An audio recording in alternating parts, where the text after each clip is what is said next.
पत्रकार मित्र भी बैठे हैं, हमारे तमाम यहाँ दीदियां बैठी हैं जो अलग अलग समूहों से संगठनों से जुड़ी हुई है, वादी समाज है, और यहाँ बड़ी संख्या में हमारे नवयुवा साथी समाज सबका मैं स्वागत और अभिनंदन करता हूँ। और आप सबके समर्थन के कारण जहाँ देश में माननीय श्री नरेंद्र मोदी जी के नेतृत्व में 10 साल पूरे करने के बाद 13वां साल पूरा तीसरा कार्यकाल शुरू हुआ है, वहीं उत्तर प्रदेश में हमारे दूसरे कार्यकाल का तीसरा साल अर्थात लगातार 8 साल से मुख्यमंत्री योगी आदित्यनाथ जी के नेतृत्व में हमारी सरकार गाँव के लिए, गरीबों के लिए, किसानों के लिए, नौजवानों के लिए, महिलाओं के लिए, सबके लिए समर्पित भाव एक ही मंत्र है हमारा, सबका साथ सबका विकास, बिना किसी भेदभाव। आपको मैं आज आह्वान करूंगा अपनी कोई बात आगे बढ़ाऊं, उससे पहले ये कहूंगा कि यहाँ बहुत सारे स्टॉल लगे हुए, जो लोग भी इस कार्यक्रम में आए हैं उन सबका आह्वान करूंगा स्टॉलों में जाइए और जो योजना उनको समझिए, जो योजना आपके लिए उपयोगी है उसका लाभ लीजिए, जो आपके लिए जरूरत नहीं है और लोगों के लिए जरूरत है उनको बताइए। आप भी सरकार के स्टार प्रचारक बनकर की जिम्मेदारी को निभाइए। हम लोगों ने उत्तर प्रदेश के विकास का संकल्प लिया था, उसको आगे बढ़ाया। अभी ताजा उदाहरण आप सबके सामने, आप प्रयागराजी हो, आप बताइए प्रयागराज का कैसा महाकुंभ का मेला 2025 का संपन्न हुआ, ऐसा मेला इससे पहले देखा था क्या? दोनों हाथ लगाकर देखा था क्या? 2025 का महाकुंभ एक दुखद की घटना हुई जिसका बहुत अफसोस हम लोगों को रहता है। अन्यथा 66 करोड़ से अधिक लोग गंगा यमुना सरस्वती की पवित्र त्रिवेणी में देश के लोग आकर के डुबकी लगावे और गंदगी का एक कण भी बचाई रहे। यह सुशासन का एक फल है, सुशासन का सुरक्षा को लेकर के हमारी सरकार सदैव सजग रहती है, सतर्क रहती है। आज हम गर्वपूर्वक कह सकते हैं 8 वर्ष की सरकार में एक भी दंगा नहीं हुआ, एक भी जगह कर्फ्यू लगाने की आवश्यकता नहीं पड़ी। क्यों नहीं पड़ी? क्योंकि गुंडे अपराधी माफिया दंगाइयों को मालूम है कि अगर हमने गड़बड़ी की तो सरकार की ओर से संरक्षण मिलने वाला नहीं है, बल्कि सरकार की पैरवी पर सजा जरूर मिलने वाली है। विरोधियों को मालूम है सेवा नहीं कर पाते। जो गरीब को घर मिल रहे हैं, शौचालय मिल रहे हैं, गैस के कनेक्शन मिल रहे हैं, आयुष्मान कार्ड मिल रहा है इलाज कराने के लिए, राशन कार्ड मिल रहा है, पारिवारिक लाभ योजना पाने के परिवार का एक कार्ड बनाने का काम यहाँ पर भी चल रहा है। अभी यहाँ मैंने देखा इस कार्य हर दृष्टि से जहाँ आपकी जरूरत है सरकार आपके साथ खड़ी है, या सबके आशीर्वाद के कारण हुआ। अगर माननीय नरेंद्र मोदी जी 2014 में देश के प्रधानमंत्री नहीं बनते तो देश भ्रष्टाचार के बंधन में अब तक डूब गया हो। माननीय नरेंद्र मोदी जी देश के जब प्रधानमंत्री बने कौन थे? एक चाय बेचने वाले के बेटे थे। इस देश की राजनीति को जो अपनी जागीर समझते थे, इस देश की प्रधानमंत्री की कुर्सी को जो कांग्रेसी गांधी खानदान के लोग अपने परिवार की कुर्सी समझते थे, उनको अंदाजा ही नहीं था कि नरेंद्र मोदी जी जैसा एक गरीब माँ बाप का बेटा भारत का प्रधानमंत्री बन सकता है। लेकिन माननीय नरेंद्र मोदी जी को आपने एक बार नहीं, 2 बार नहीं, लगातार तीसरी बार भारत का प्रधानमंत्री बना करके अपना आशीर्वाद देने का काम किया। इसमें गरीब कल्याण की योजनाएं गरीबों तक पहुंच गई है।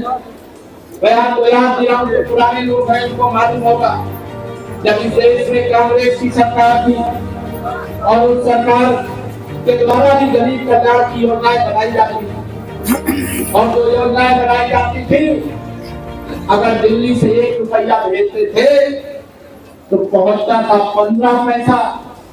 लेकिन माननीय नरेंद्र मोदी जी के नेतृत्व में जब आपने सरकार बनाई तो सरकार बनाने के बाद आज परिणाम क्या है? आज परिणाम यह है कि अकेले आपके इस प्रयागराज में ही जो आंकड़े हैं, चाहे प्रधानमंत्री किसान सम्मान निधि हो, चाहे हमारे तमाम सामाजिक सुरक्षा के दृष्टि से, चाहे हमारी वृद्ध माताएं बहनें हो, बड़े बुजुर्ग हो, चाहे हमारी निराश्रित माताएं बहनें हो, चाहे हमारे दिव्यांग भाई बहन हो, उनको पेंशन देने का काम पिछली सरकार के समय 300 रुपया महीना दिया जाता था। 6 महीने में 1 लाख पैसा आता था, उसमें भी बिना रिश्वत दिए पेंशन का पूरा पैसा नहीं मिलता। हमारी सरकार ने 300 रुपया महीना से बढ़ा करके 1000 रुपया महीना दिया, और जो काम थे उसका अभियान चला करके उन सब लोगों को पेंशन देने का काम किया जा रहा है। आज कहना चाहता हूँ, कोई पेंशन वाले से वंचित है और उसकी पात्रता है तो यहाँ स्टॉल लगाया, जाके फॉर्म भर दीजिएगा, आपको पेंशन मिलना शुरू हो जाएगा। 56 लाख प्रधानमंत्री आवास उत्तर प्रदेश के अंदर दिए गए। देश में सबसे अधिक प्रधानमंत्री आवास देने में उत्तर प्रदेश पहले स्थान पर है। लेकिन इसके बाद भी मेरे प्रधानमंत्री जी ने कहा, जब तक एक गरीब को जिनके पास रहने का घर नहीं है उन्हें घर नहीं दिला दूंगा, शौचालय नहीं दिला दूंगा, गैस का कनेक्शन नहीं दिला दूंगा, बिजली का कनेक्शन नहीं दिला दूंगा, तब तक चैन से नहीं बैठूंगा। तीसरी बार प्रधानमंत्री बने, उन्होंने 3 करोड़ प्रधानमंत्री आवास बनाने वाली फाइल में जो पहला हस्ताक्षर किया था प्रधानमंत्री बनने के बाद, वह प्रधानमंत्री आवास के लिए किया। आप सबको बताना चाहता हूँ, कार्यकर्ता साथी भी सुनेंगे, इस समय सर्वे का काम चल रहा है, 31 मार्च तक चलेगा। जिनकी पात्रता है, जो झोपड़ियों में रहते हैं, जो कच्चे घर में रहते हैं, जो तिरपाल डाल करके रहते हैं, पट्टी डाल करके रहते हैं, वो अपना फॉर्म भरे, उनको प्रधानमंत्री आवास उपलब्ध कराने का काम यहाँ शुरू होने जा रहा है। मैं आपको यह भी बताना चाहता हूँ, आप सब कल सामूहिक विवाह योजना भी देखी है। पहले अगर कोई भी ओबीसी का बच्चा बेटी हो, चाहे एससी की हो, एसटी की हो, अगर उनकी बेटियों की शादी होती तो उसमें अनुदान की व्यवस्था, लेकिन उस अनुदान में भी रिश्वत बिना पैसा के अनुदान नहीं मिलता। अगर आप कोई परिवार गरीब है और अपनी बेटी को शादी कराना चाहता है तो पिछले वित्तीय वर्ष तक अर्थात 31 मार्च तक वह राशि 51,000 रुपया थी, लेकिन 1 अप्रैल से अगर कोई शादी अपनी बेटी की मुख्यमंत्री सामूहिक विवाह योजना में कराएगा तो 1 लाख रुपया हमारी सरकार आने से पहले हमारे जो किसान थे उनको सम्मान निधि नहीं मिलती। अगर वो नलकूप लगाए तो उनको बिजली का बिल देना पड़ता था। लेकिन 31 मार्च 2023 के बाद उत्तर प्रदेश के जो किसान अपना नलकूप लगाए हैं, अब बिजली का बिल मेरे किसानों को नहीं देना पड़ता, सरकारी खजाने से उनके बिल का भुगतान करने का काम किया जाता। आप में से बहुत लोग बहुत सारी फ्री में सामग्रियां पाते हैं। प्रधानमंत्री गरीब कल्याण योजना का राशन देश में 80 करोड़ लोगों को मिल रहा है, उत्तर प्रदेश में 15 करोड़ लोगों को मिल रहा है, लेकिन तब भी बहुत सारे लोगों के मन में रहकर सब कुछ फ्री में मिल जाए। जितना भी फ्री में मिल सकता है वह देने का लगातार प्रयास किया जा रहा है, लेकिन बहुत लोग बिजली भी चलाने वाली फ्री में चाहते हैं। मेरे प्रधानमंत्री जी ने क्या कहा है, हम बिजली फ्री में देंगे, और फ्री में देने का रास्ता क्या है? प्रधानमंत्री सूर्य घर योजना यहाँ स्टार्ट लगाया जाइएगा। अपने घर में सोलर का पैनल लगा दीजिए, उससे बिजली पैदा होती है, और उस बिजली से जितनी आपके घर की जरूरत, अपने घर की जरूरत पूरा करिए। अगर बिजली ज्यादा बनेगी तो बिजली विभाग आपकी बिजली खरीद करके आपको पैसा भी देने का काम करेगा। यह योजना मेरे प्रधानमंत्री मोदी जी ने आप सबके लिए बनाई। गरीब अंधेरे में पीला रहे, गरीब के पास अगर पैसा नहीं है तो इलाज के अभाव की जिंदगी न लगी जाए, इसके लिए आयुष्मान कार्ड है। बच्चे गरीब के पढ़ाई अच्छी कर सके, इसके लिए चाहे जूता मोजा से लेकर के, बैग से लेकर के, ड्रेस से लेकर के, किताब कॉपी तक देने का काम और मिड डे मील के माध्यम से दोपहर का भोजन देने का भी काम किया जा रहा है। सरकार अगर 4 कदम चल रही है तो एक कदम उन परिवारों को भी आगे बढ़ाने का योगदान दीजिए। हम बच्चों को अच्छा पढ़ाएंगे, गरीब का बेटा गरीब न रह जाए, गरीब का बेटा भी अगले बने, मजदूर का बेटा भी डॉक्टर बन सकता है, इंजीनियर बन सकता है, अन्य अफसर बन सकता है, विशेष अफसर बन सकता है। आज कुछ भी असंभव नहीं है, आज सब कुछ संभव है। क्यों संभव है?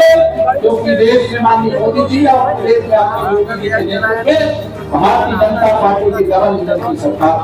मैं आप सब लोगों से आज यहाँ पर कहना चाहूंगा, जब से मोदी जी ने बात की है, देश में 25 करोड़ लोग गरीबी रेखा से बाहर हैं। 25 करोड़। अब उत्तर प्रदेश में जो गरीबी रेखा से बाहर थे उनकी संख्या 6 करोड़ है। अर्थात गरीबी मुक्त देश बनाने के लिए मोदी जी के नेतृत्व में काम हो रहा है। गरीबी मुक्त उत्तर प्रदेश बनाने में भी 7 लाख काम हो रहा है। 6 करोड़ परिवार गरीबी रेखा से बाहर आए। अपराधी आपको धमकाने आता है क्या? दोनों हाथ आता है क्या कोई? आज और अपराधी या तो जेल में भेज दिए गए या तो यूपी छोड़ करके भाग गए। अब कुछ तो चले गए ऊपर छोड़ करके। अब ये जो लाल टोपी वाले जो कहता हुआ इनके काले कारनामे, इनसे सजग और सावधान रहिए। ये राजनीति के मैदान में आते हैं तो कहते हैं ये पीडीए की बात है। ये पीडीए नहीं है, ये परिवार का डेवलपमेंट करने की एजेंसी।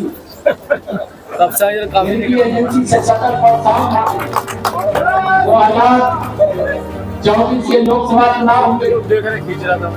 देश में माननीय नरेंद्र मोदी जी के नेतृत्व में तीसरी बार सरकार बन गई। हमारा लक्ष्य पूरा हुआ, लेकिन निश्चित तौर से हम उत्तर प्रदेश से जितने सांसद जिताए थे उतने नहीं जिता पाए। जितना हमें प्रयास से हमारे दूसरे लोकसभा सीट में सफलता नहीं है। लेकिन लोकसभा चुनाव के समय जो झूठ फैलाया कि माननीय नरेंद्र मोदी जी के नेतृत्व में अगर भारतीय जनता पार्टी की सरकार बन जाएगी तो संविधान खत्म कर दिया जाएगा। संविधान के सबसे बड़े दुश्मन जो संविधान खत्म करने का आरोप लगाते थे ये सपा बसपा कांग्रेस के लोग। आज आप सबके आशीर्वाद से 2024 के लोकसभा चुनाव के बाद 4 राज्यों के विधानसभा चुनाव हुए। मैं आपको बताना चाहता हूँ, लोकसभा के बाद हरियाणा का विधानसभा चुनाव हुआ, वहाँ तीसरी बार भाजपा सरकार प्रचंड बहुमत से बनी है। महाराष्ट्र के अंदर विधानसभा का चुनाव हुआ, वहाँ पर भी तीसरी बार भारतीय जनता पार्टी की सरकार प्रचंड बहुमत से बनी। दिल्ली प्रदेश जहाँ अरविंद केजरीवाल ने वोट के सहारे गरीब की बात करके गरीबों को धोखा देकर सत्ता की चाबी हथियार 36 साल बाद वहाँ रेखा गुप्ता नाम की एक बहन हमारी मुख्यमंत्री के रूप में निर्णय कर रही, वहाँ दिल्ली में हमारी सरकार है। मैं पूरे विश्वास से कह सकता हूँ 2027 में भी तीसरी बार उत्तर प्रदेश के अंदर भाजपा सरकार बनेगी। आप सबका आशीर्वाद हमें मिलेगा। हम सुशासन और विकास के लिए आपका सबका समर्थन चाहते हैं। माननीय प्रधानमंत्री जी ने देश की संसद में और विधानसभा में भी महिलाओं की हिस्सेदारी बढ़े, इसके लिए 35% आरक्षण या देश के संसद का जो नया भवन बना उसमें नारी शक्ति बंधन अधिनियम बना करके 35% आरक्षण महिलाओं को देने का काम किया। महिलाएं सशक्त हो, सक्षम हो, इसके लिए 3 करोड़ दीदियों को लखपति दीदी बनाने का काम चल रहा है। उत्तर प्रदेश में भी 30 लाख दीदियों को लखपति दीदी बनाने का काम चल रहा है। और मैंने भी देखा बहुत सारी दीदियां अपना स्टॉल लगाएगी, अनेक प्रकार के सामानों का उत्पादन कर रही है, बेच रही है। उनके हाथ में पैसा आता है। जो घर का पुरुष 50,000 रुपया में घर की देखरेख नहीं कर सकता, वही अगर महिला के हाथ में जिम्मेदारी आती है तो 10,000 रुपया में पूरे घर को सरकार देती है, बच्चों को खुराक देती है और परिवार को आगे बढ़ा देने का काम करती है। इसे महिला सशक्तिकरण की दिशा में हमारी सरकार लगातार काम कर रही है।